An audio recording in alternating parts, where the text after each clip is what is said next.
On a tous attendu cette fumée blanche. C'est un long suspense, même si le conclave n'a pas duré si longtemps que ça, puisque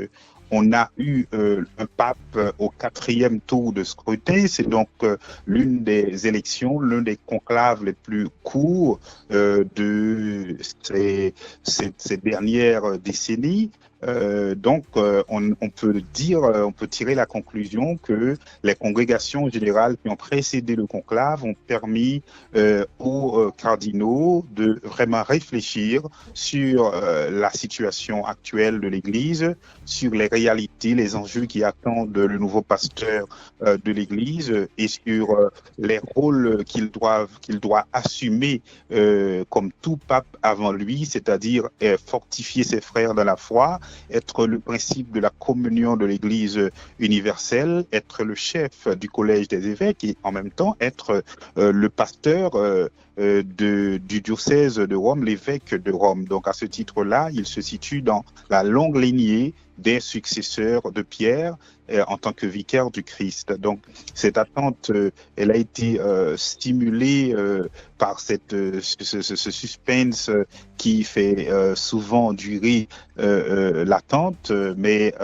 en quelque sorte, nous sommes dans la joie d'accueillir le nouveau pape Léon XIV et nous sommes heureux d'avoir enfin un nouveau pasteur pour accompagner, pour guider, pour conduire le peuple de Dieu. C'est toujours un grand moment qui attire la curiosité, pas seulement des catholiques, mais du monde entier. Vous l'avez pu remarquer par vous-même. Et ce moment est d'autant plus important que le pontificat du pape François a été assez marquant, puisque c'est un homme qui n'a pas eu peur de déranger, c'est un homme qui a touché les questions sensibles de notre contexte contemporain, la question de la migration, la question des périphéries, l'attention aux pauvres, la question de l'indifférence, de la mondialisation de l'indifférence comme il l'appelait lui-même, et il parlait surtout de ce qu'il considère comme une guerre mondiale par morceaux et que nous observons aujourd'hui et qui attend aussi comme un des enjeux qui n'est pas un enjeu d'abord ecclésial, mais qui est un enjeu humain, un enjeu universel, un enjeu qui doit interpeller tout leader, qu'il soit spirituel ou temporel. Donc c'est une élection qui a été très importante